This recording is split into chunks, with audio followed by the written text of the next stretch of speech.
Ibrahim Traoré a accompli l'impossible.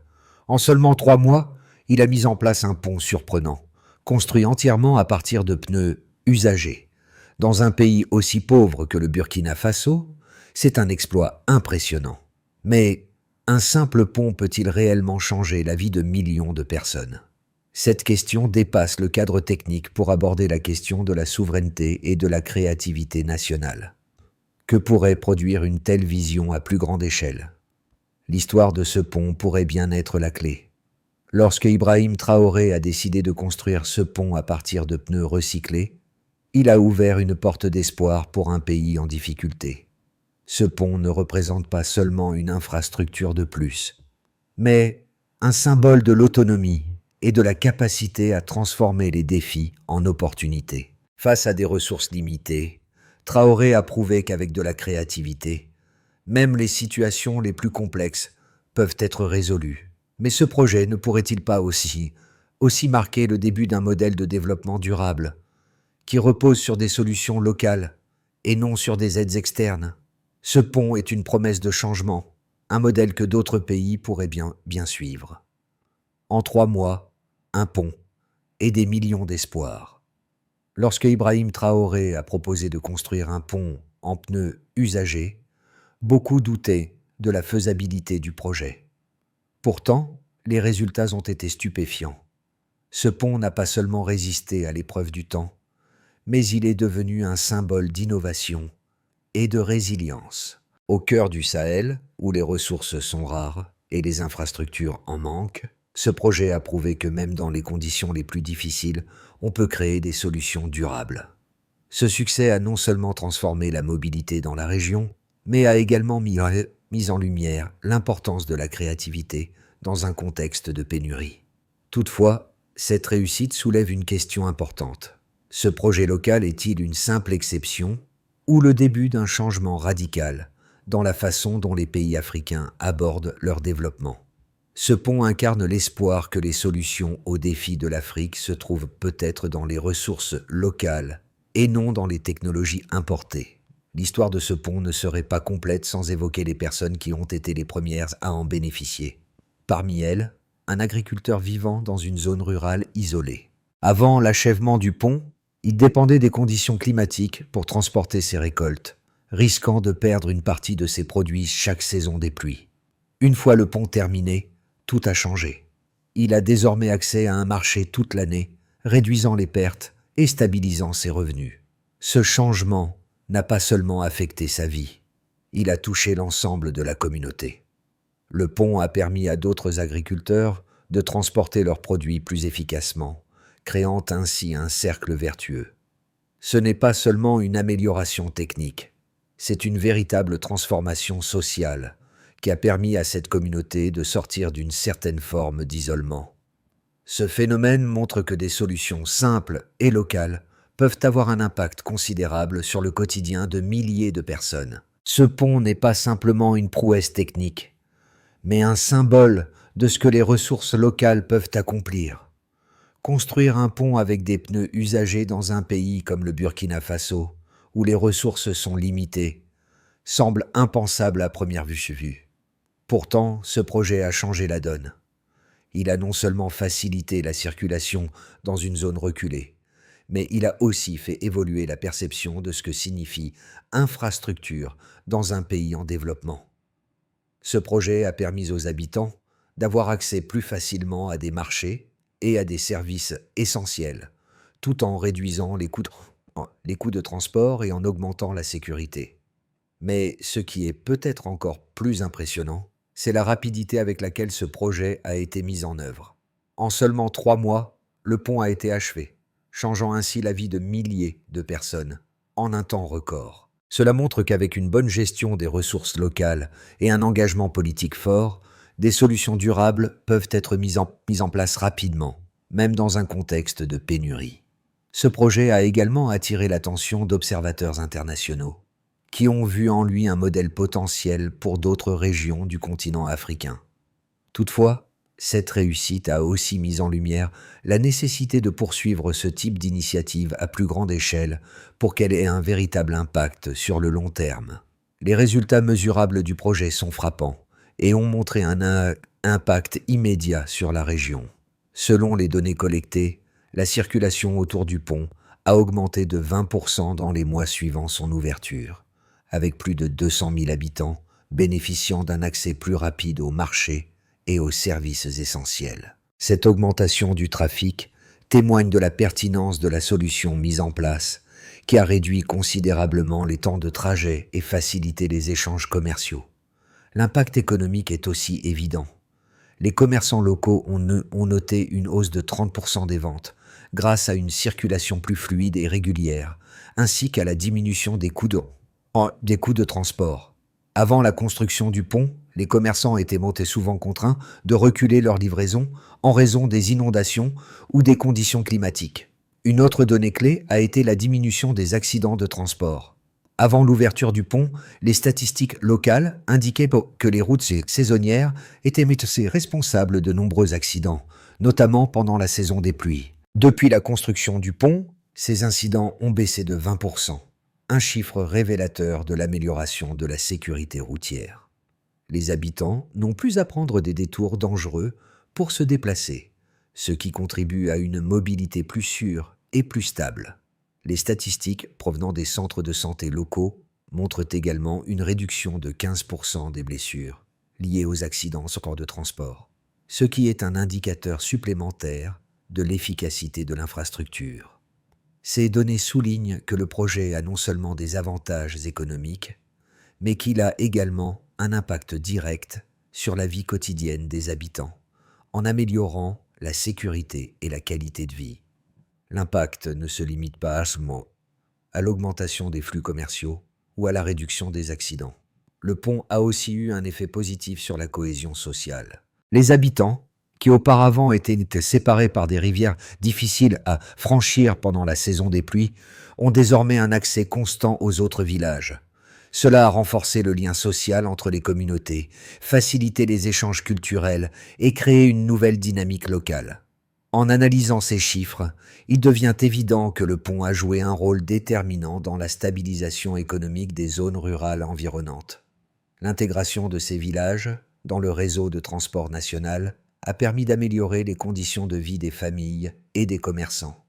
Mais au-delà de ces chiffres, c'est l'effet cumulatif qui est le plus intéressant. Si un seul pont peut avoir un tel impact, quel pourrait être l'effet d'une multiplication de ce type de projet dans d'autres régions du pays ou du continent? Les résultats observés suggèrent que le modèle pourrait être répliqué à une échelle plus large dans d'autres pays confrontés à des défis similaires.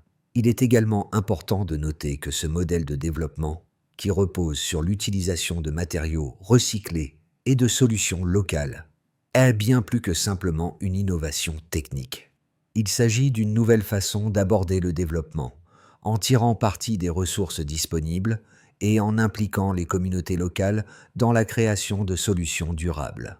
En ce sens, le pont devient un symbole de l'autonomie possible dans un monde où les solutions imposées de l'extérieur n'ont pas toujours l'impact escompté. Le modèle du pont en pneus recyclés soulève deux grandes perspectives opposées. D'un côté, les partisans de ce projet le voient comme une solution pragmatique et durable pour les zones rurales d'Afrique. Selon eux, l'initiative d'Ibrahim Traoré incarne parfaitement la possibilité d'exploiter les ressources locales et de surmonter les déficits infrastructurels grâce à la créativité et à la détermination. Ils soulignent que le recours à des matériaux recyclés, comme les pneus, n'est pas seulement une innovation économique, mais aussi une réponse environnementale intelligente dans un contexte de pénurie de ressources. Ce projet, vu de cette manière, se positionne comme un modèle reproductible pour d'autres régions du Sahel et au-delà, démontrant que la dépendance à l'aide extérieure et aux technologies importées peut être minimisée grâce à des solutions simples mais efficaces. Pourtant, une autre lecture plus sceptique du projet fait valoir que cette solution, bien que brillante à court terme, ne résout pas les problèmes structurels à long terme d'un pays comme le Burkina Faso. Ces détracteurs estiment que si l'idée de recycler des pneus pour construire des ponts est novatrice, elle ne peut remplacer les infrastructures classiques, comme des ponts en béton ou en acier, nécessaires à un développement durable. Ces infrastructures sont conçues pour résister aux tests du temps, aux conditions climatiques extrêmes et aux flux de circulation importants, des critères souvent absents dans les projets utilisant des matériaux de récupération. Les sceptiques soulignent également que ce type d'innovation pourrait décourager les investissements étrangers dans le pays, les acteurs économiques préférant des projets plus conventionnels et financés par des partenaires internationaux.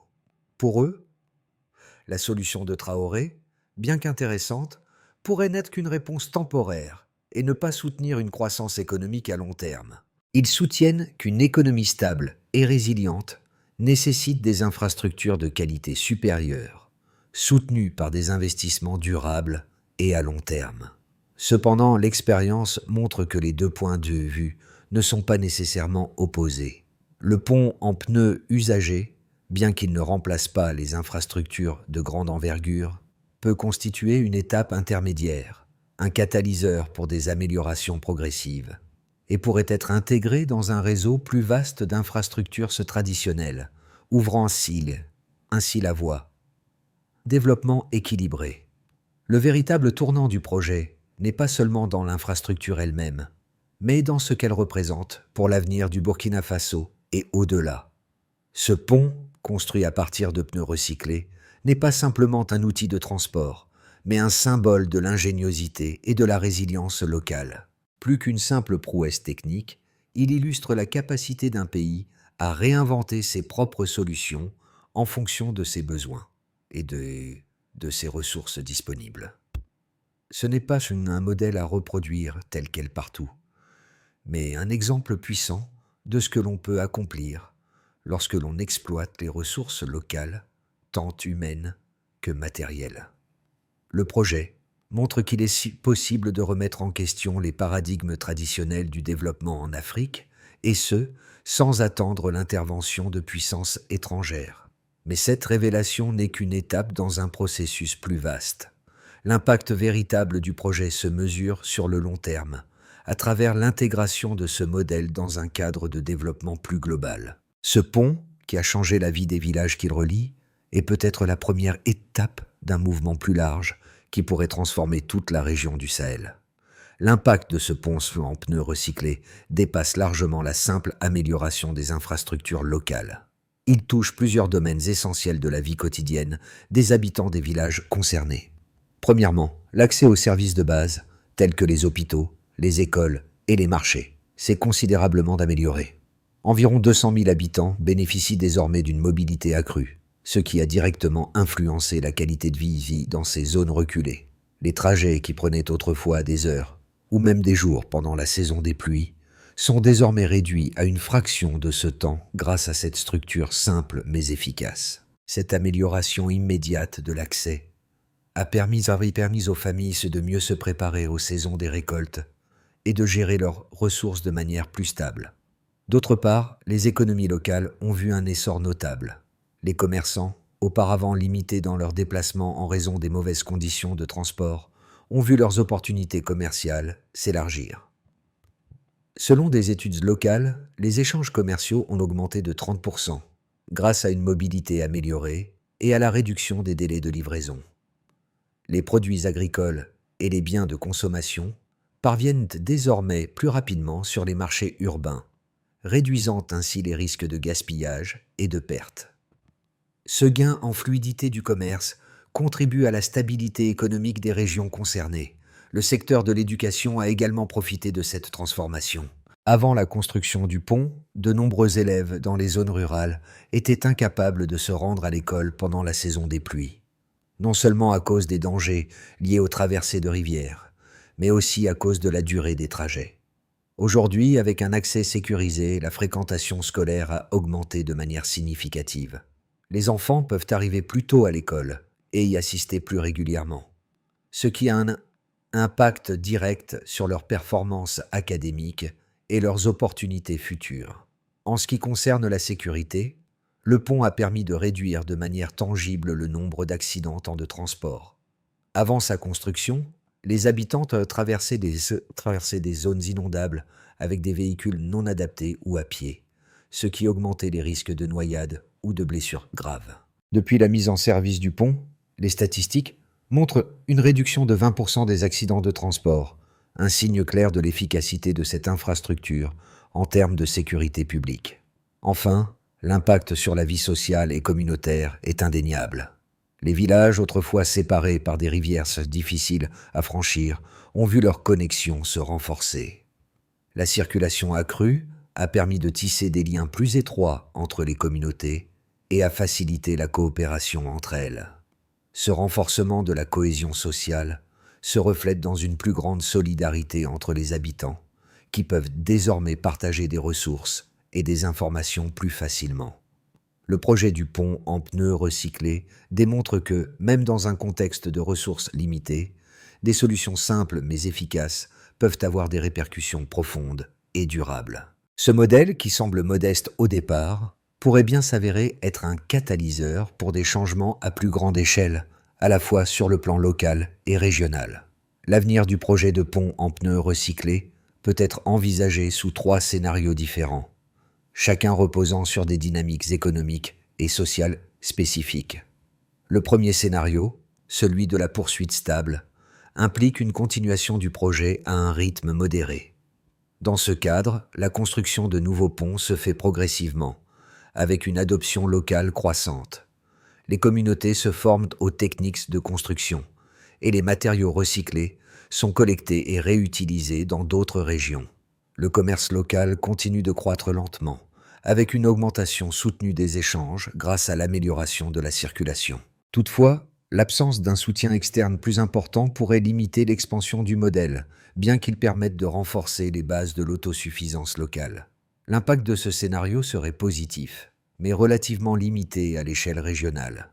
Le deuxième scénario envisage une expansion rapide, où le modèle du pont en pneus recyclés se répand rapidement au-delà des frontières de Burkina Faso.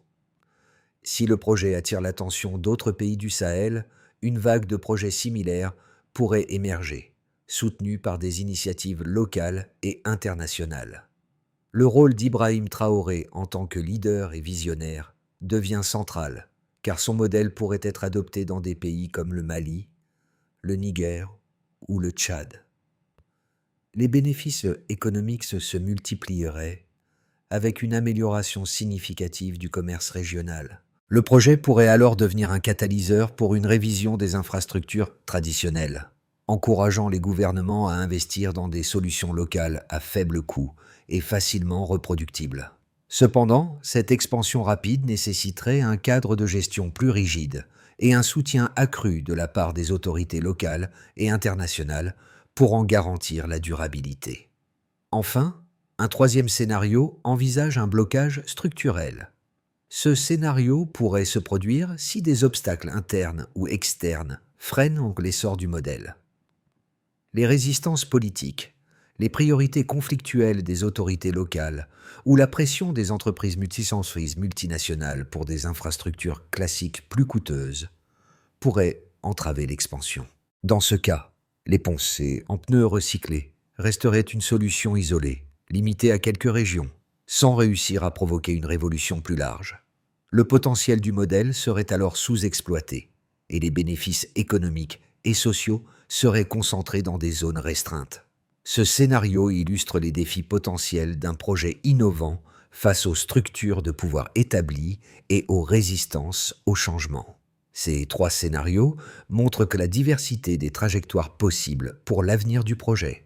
Alors que la première option reste modeste, la deuxième pourrait transformer radicalement la dynamique de développement dans le Sahel, tandis que la troisième met en lumière les obstacles structurels qui pourraient limiter l'impact de l'initiative.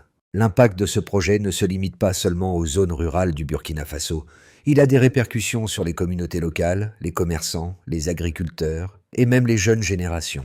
Le modèle du pont en pneus recyclés offre une occasion unique de repenser les modèles de développement basés sur l'autonomie et l'innovation locale. Ce projet inspire des milliers de personnes à croire que des solutions simples, issues des besoins réels du terrain, peuvent transformer leur quotidien. L'influence de ce projet pourrait toucher directement les jeunes, en leur montrant qu'il existe des opportunités concrètes dans l'entrepreneuriat local et l'innovation sociale.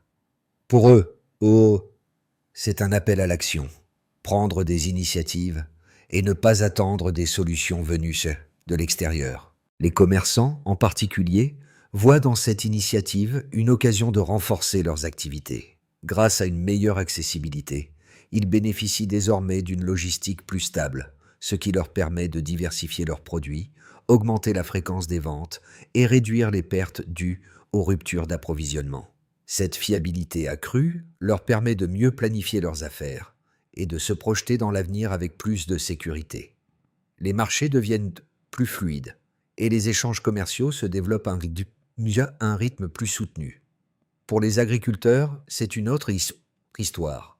Le pont a permis d'ouvrir de nouveaux horizons en facilitant l'accès au marché et en réduisant les risques de perte de récolte dus à des interruptions de transport. La régularité dans les échanges est désormais assurée, ce qui permet une meilleure gestion des stocks et des revenus plus stables.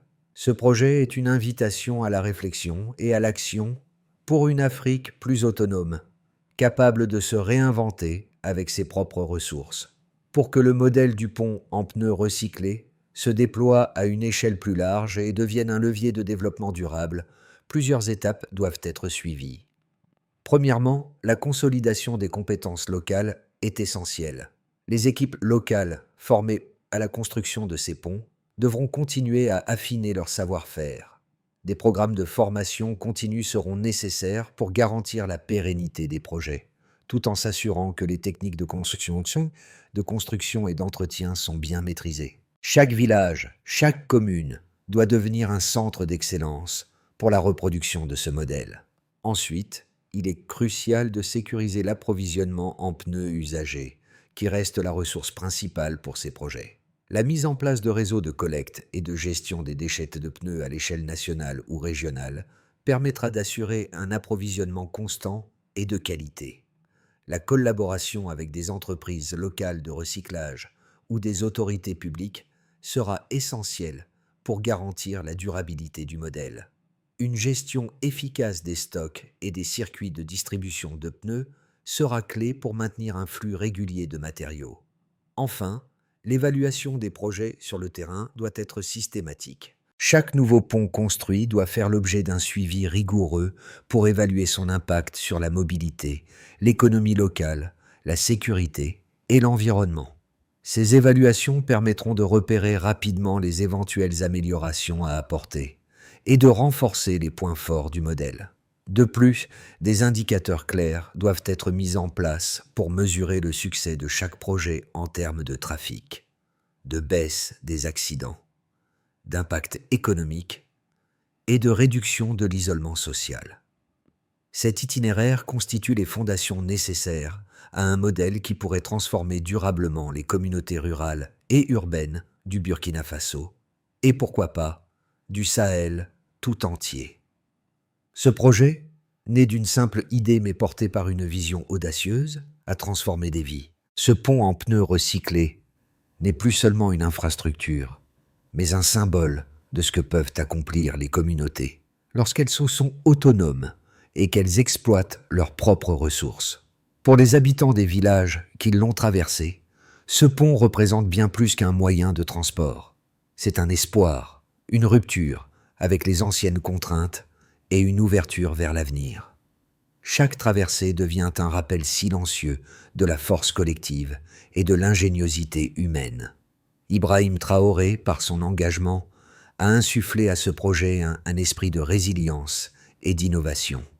À travers cette initiative, il a prouvé que même dans les conditions les plus difficiles, il est possible de créer des solutions durables, de transformer les déchets en richesses et de bâtir un avenir plus stable et équitable. Ce pont est un modèle qui pourrait inspirer d'autres régions, d'autres pays à oser rêver différemment. Ainsi, ce projet n'est pas seulement une réussite technique, mais une leçon de vie. Il nous rappelle que le véritable changement vient de la capacité à transformer les contraintes en opportunités, et que, parfois, une petite idée peut avoir un impact beaucoup plus grand qu'on ne l'imagine. L'histoire du pont en pneus recyclés va au-delà des frontières du Burkina Faso. Elle incarne l'espoir et l'ingéniosité de millions de personnes qui, comme vous et moi, croient qu'un changement est possible, même à partir de ressources limitées. Ce projet nous rappelle que l'innovation n'a pas besoin de moyens illimités pour faire une différence. Il suffit parfois d'une idée simple, appliquée avec détermination et solidarité. Si cette histoire vous a inspiré, pourquoi ne pas la partager avec ceux autour de vous? Plus de gens doivent connaître ce modèle, pas seulement comme une solution technique, mais comme un véritable changement de perspective. En nous unissant, nous pouvons amplifier ce mouvement et encourager des initiatives similaires dans d'autres régions du monde. Le changement commence toujours par la prise de conscience, et chacun de nous peut être un catalyseur. Si vous souhaitez suivre d'autres récits de transformation communautaire, n'hésitez pas à soutenir cet espace, à partager vos idées et à interagir avec d'autres passionnés par des solutions locales et durables. Le voyage continue, et il ne fait que commencer.